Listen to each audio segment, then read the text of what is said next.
कल रात टीना क्या करेगी? यूसुफा ने अपने असिस्टेंट से पूछा। मैंने सुना है कि वो सीक्रेट के फ्रंट पेज के लिए शूट कर रही है। टीना के असिस्टेंट ने अपने चश्मे को नाक पर चढ़ाते हुए कहा। मुझे नहीं लगता कि वो ऐसे चुपचाप बैठेगी, यूसुफा ने कहा। अच्छा, उसके शूट के लोकेशन का पता करो और किसी को उसके साथ रखो ताकि वो बिजी रहे। डोंट वरी, मुझे पता है कि क्या करना है। उसके असिस्टेंट को पता है कि टीना को कैसे परेशान करना है। पहले भी वो यूसुफा के सब्स्टिट्यूट के समय टीना के लिए काफी मुसीबत खड़ी कर चुका है। और तुम हॉस्पिटल में भी कांटेक्ट करो। अवार्ड के बाद तुरंत ही मुझे अबॉर्शन करवाना है। मैं ये बच्चा अब नहीं ढोने वाली, यूसुफा ने अपने असिस्टेंट से कहा। भले ही यूसुफा का असिस्टेंट खुद के लिए बड़ा मुकाम बनाना चाहता है, लेकिन यूसुफा के इस फैसले से वो भी थोड़ा बहुत असहमत था। उसे डर लग रहा था कि जब प्रणय को इसके बारे में पता चलेगा तो क्या होगा। टीना ने खुद को यहाँ तक पहुंचाने के लिए कितनी मेहनत की है। अंदर अंदर यूसुफा का असिस्टेंट भी जानता था कि अगर यूसुफा प्रणय के ऑपोजिट जाकर कुछ करेगी तो उसके लिए इस इंडस्ट्री में सरवाइव करना भी मुश्किल हो जाएगा। रही बात टीना की, तो वो इससे मीलों आगे है, लेकिन यूसुफा अभी ये सब समझ ही नहीं पा रही थी। अगले दिन सुबह पीजी ग्रुप के सीईओ के ऑफिस में प्रीति किसी भी काम को बहुत तेजी से अंजाम देती है। अभी कल ही वो किसी न्यू कमर मॉडल को लाने की बात कर रही थी और आज ही उसने किसी को भेजकर 3 न्यू कमर मॉडल्स को बुलवा लिया था। ये सब लगभग 16-16 साल की लड़कियां थीं, लंबे पैर, जवान और बेहद खूबसूरत।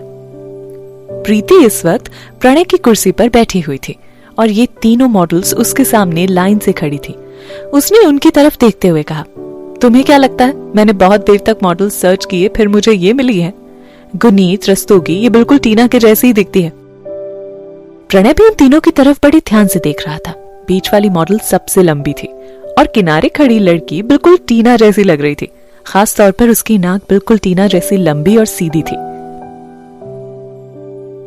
मैं जानता हूं टीना बहुत आगे है, लेकिन ये भी अभी बहुत यंग है और टीना की उम्र अभी 26 साल है। जब टीना इस उम्र में थी तो उसने कितनी सक्सेस हासिल की थी, लेकिन अब देखो वो कहां पहुंची है। तुमने इनका बैकग्राउंड चेक किया? प्रणय ने पूछा। हाँ बिल्कुल, गुनीत थोड़ी गरीब घर से है, लेकिन फैमिली काफी पढ़ी लिखी है। वो उतने बुरे नहीं है। प्रीति ने प्रणय को सारी जानकारी दे दी। मैं श्योर हूं गुनीत एक ना एक दिन बहुत बड़े इंटरनेशनल प्लेटफॉर्म पर नजर आएगी। इन दोनों भाई बहनों की सारी बातें टीना ऑफिस के बाहर खड़े खड़े सुन रही थी। यहाँ ऑफिस में उसे गिफ्ट्स लेने के लिए बुलाया गया था जो उसके फैंस देकर गए थे। हालांकि ये सभी गिफ्ट्स के पैक फटे हुए थे और गिफ्ट भी इधर उधर फेंका हुआ था। कुछ ही पल बाद ऑफिस का दरवाजा खुला और तीनों लड़कियां बाहर टीना के आगे से होकर जाने लगी। जाते जाते ये तीनों टीना को घूरते हुए जा रही थी। खास तौर पर वो गुनीत टीना की तरफ बड़े ध्यान से देख रही थी। टीना भी उनकी तरफ थोड़ी अजीब नजरों से देख रही थी। ओह, तुम यहाँ? टीना को देखते ही प्रीति बोल उठी। टीना ने फटे हुए गिफ्ट के पैकेट प्रीति के आगे फेंक दिए। हरजाना भरने के बाद तुम इतनी गरीब हो गई हो कि तुम मेरा गिफ्ट भी फाड़ने लग गई।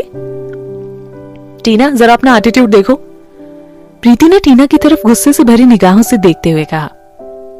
भले ही तुम थोड़ी फेमस मॉडल बन चुकी हो, लेकिन अभी भी तुम इस कंपनी की मॉडल ही हो और मैं इस कंपनी की आर्टिस्ट डायरेक्टर हूं।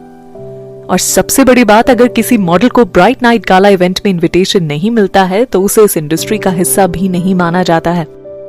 इसके बावजूद तुम कंपनी की हर अधिकारी से इतनी ऊंची आवाज में बात करने की हिम्मत कर रही हो। अच्छा, सही में मुझे इनवाइट नहीं किया गया? टीना ने प्रीति को घूरते हुए कहा।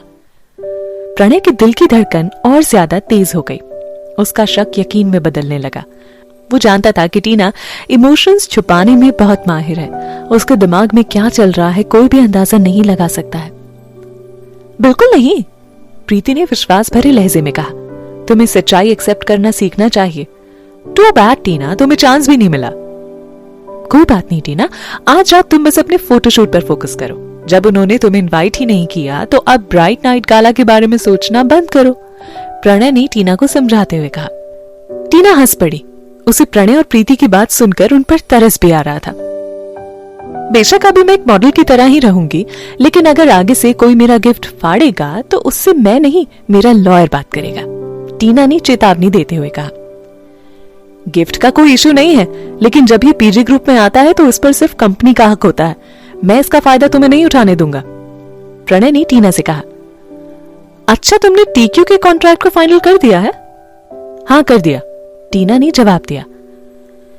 मैंने तो सुना था कि टीक्यू जल्दी डील फाइनल नहीं करती है, तुमने कैसे किया? प्रणय ने पूछा। तुम्हें इसकी चिंता करने की जरूरत नहीं है, टीना ने आराम से जवाब दिया। इतना कहकर टीना वहां से चली गई।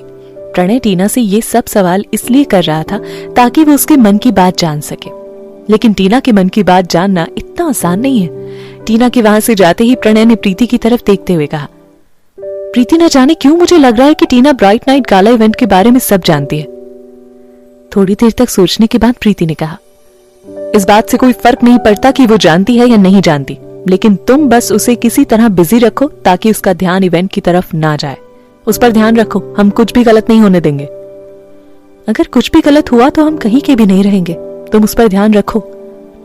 समझ गया, मैं अब कुछ भी गलत नहीं होने दूंगा, प्रणय ने जवाब दिया।